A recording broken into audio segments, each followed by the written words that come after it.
Was good. Or back with another video of reacting to scammers. But as you might notice, not all scammers are the same. When you catch them, some might repent, might curse you. But anyways, stop scamming, guys. And I noticed the last video really exploded. Don't mind the bikes. Don't mind the bikes, because I think most scammers watched it. I think because it's reacting to the scam. Let's get straight into this. So last week I got an email that said, "Hi Ben, I was scrolling through Facebook when I saw a post about free husky puppies. I knew it was a scam, but just wanted to drag them along. I was just wondering if you could maybe teach these scammers a lesson." And I thought, sure, let's teach some scammers a lesson. So I go to the Facebook page that this scammer is running, and it's named Anne Lori Powell. I guess this Anne is a dog breeder of some kind. And is she busy or what? It seems like every hour there's a new post about free puppies. And boy, are they cute. But it's too bad that Anne does not own them, because you can run a reverse image search on these pups and find them all on Pinterest. So, Pinterest has everything, bro. what's Anne got up her sleeve with all these free puppy ads? There's only one way to find out. So I message her and I say, "Hi, I'm interested in the Huskies." And she responded and said, "All right, where are you located?" I just make up a random city and I say I'm in Springfield. And it just so happens that she lives just down the road. How convenient. Coincidence? I think not! She said, "Are you interested in male or female?" I said female, and she said they cost $20 for the rehoming fee, they are vaccinated and dewormed. And she actually meant $200. Dang, they always get you with these hidden fees. When did you want to come pick it up? Can I come check her out today? No problem, but she wouldn't give me her address until I made a deposit. And I thought, a deposit just to come look? She said the deposit is $100 and it's refundable if something changes. I take PayPal, Zelle, Venmo, Chime, or Apple Pay. And occasionally card, so kindly let me know what works for you best. Occasionally card, huh? I wonder if this might be one of those occasions where she might accept cards. So I say, "What about credit card?" She said, "Yes, I also accept that." She then sends me some pictures and says, "You just have to show me the picture like this, the front and the back." Now, obviously, I'm not gonna send her a picture of my actual credit card. That would be stupid. But I do come up with an idea that might help me learn a little bit more about what's going on here. So I decided to generate a virtual card with privacy.com that I could give her. Privacy is one of my favorite tools because it lets you create virtual cards to use anywhere online without exposing your real card number. So much say, use the option, your card payment info, any limit on each card /Pleasant Green. Unless he's going to buy something for just $1, it's useless to him. But I'm still going to give it to him to see what he does with it. I just need to make it look like a physical credit card. So I asked Grok to take the number from my privacy card and design me a picture of an actual credit card on a table. And for the life of me, I cannot figure out why this is such a hard ask for AI to do. So I end up just designing it on my own, and I add a little drop shadow, and I take a picture of my computer screen, and I hope that it's good enough. And it must be, because she says, "Okay, hold please, I need to check something. How much is there?" Huh? She says hold. And that's when I see her attempting to buy Apple gift cards, but it's obviously not working because of my spending limit. What's a dog breeder gonna do with Apple gift cards? But since it doesn't work, she starts asking if I can transfer the money or send it through one of the other scamming methods. But then I respond with, "What about Bitcoin?" Okay, I accept that also. Should I send my wallet address now? So she does send it, and then I go ahead and I create a fake transaction to make it look like I really sent her some Bitcoin. But when she goes to retrieve her Bitcoin with my unique URL, I'm able to snag her IP address, her GPS coordinates, and a picture of her through her webcam. And as you can see, it's not a her, it's a he. And he's in Nigeria, of all places. Now, if you want to know how I did that, This country, man, this country, bro. This country has problems.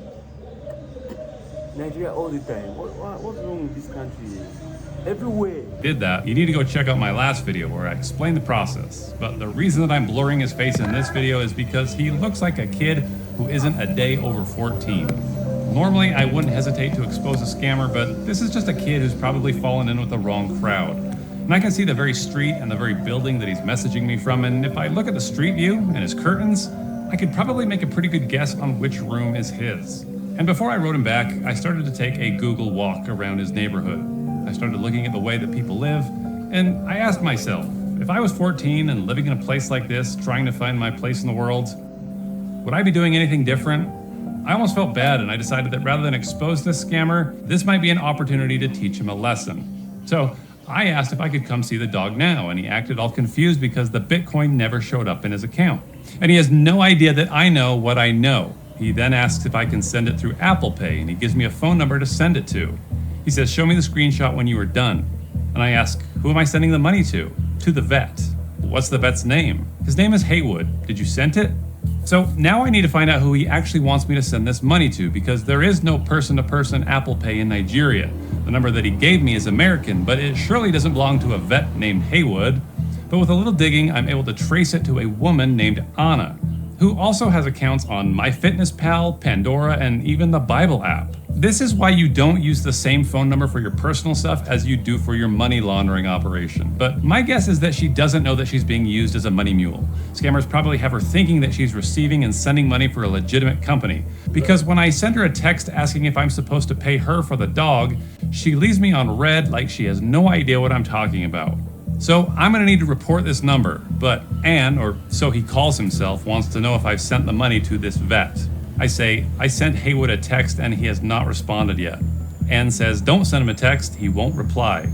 Yeah, so I've learned. He says this is only for receiving money, but then he gives me another number to contact the vet. And this is probably him, so then I just cut right to the chase and I call. Hello? Hi there, is this Haywood? Yeah. How you doing there, Haywood? I'm fine. How are you doing? Now, this guy definitely sounds Nigerian, but I'm wondering if it's the kid in the picture or someone else collecting money for him. You're the veterinarian, right? Yes. And they want me to send you that money? Yes. I just have a couple questions though about that dog, if it's okay. Okay, go on. You still have the dog? It's in good health and everything? Yes. It's been vaccinated and it's potty trained? Yes. Yeah. You've been regularly squeezing those anal glands on that little puppy? What? You've been regularly squeezing the anal glands? You know, some of these huskies, you know, they release that little stuff and they rub their butt on the carpet and it gets all stinky if you don't squeeze those anal glands. So you've been taking care of that little husky, have you? Yeah. The pet is in good condition. Don't worry. All right, when you squeeze those anal glands, do you usually use one finger or two fingers? What? When you squeeze those anal glands on that puppy, do you use one finger or do you use two fingers? I didn't get that. What are you saying?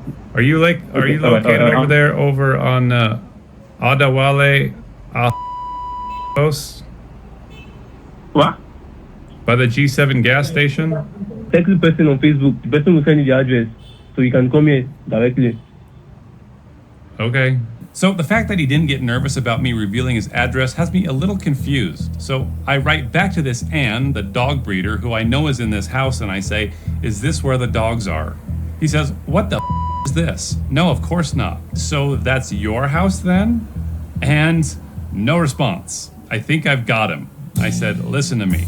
I know you're trying to scam me. And surprisingly, he didn't deny it. He said, please forgive me. I'm sorry. Just trying to survive, though. I said, who was that other guy that I was talking to? Was that you or another guy? No, someone I met online. So I learned that this guy is the kid in the picture, but the vet collecting money is someone else. According to the kid, this was an older guy in Nigeria who is recruiting young men to help him scam Americans.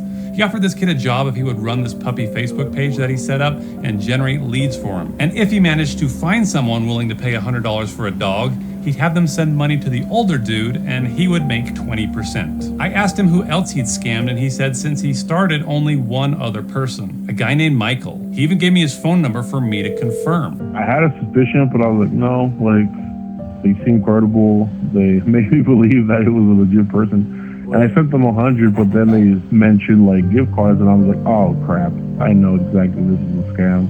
The kid then said, can you teach me a way to make money without doing this shit? And he seemed pretty genuine and embarrassed for what he was involved in. And I thought it was respectable since most of the scammers that I talk to just end up cussing me out and blocking me. So I wanted to give him some advice. But I gotta say, I don't know the best ways to make money in Nigeria. So I told him that if he provided me with some kind of service, I'd be willing to pay him for it. So I basically gave him some homework, and I said, make a one-page document that talks about pet scams and how to avoid them. He said, a page, right? I said, yes, something that you could hand someone to warn them about pet scams. And to my surprise, he went to work using his laptop for something meaningful instead of deceptive. He spent a couple of hours on it and actually sent me a couple of pages listing how the scam worked and what red flags to look for. Things like refusal to meet and extra fees. He even told me where he found the pictures. And I really appreciated that he put in the effort, so I did what I thought was fair, and I paid him $100 in Bitcoin. And this time, Haywood wasn't going to keep 80% of it.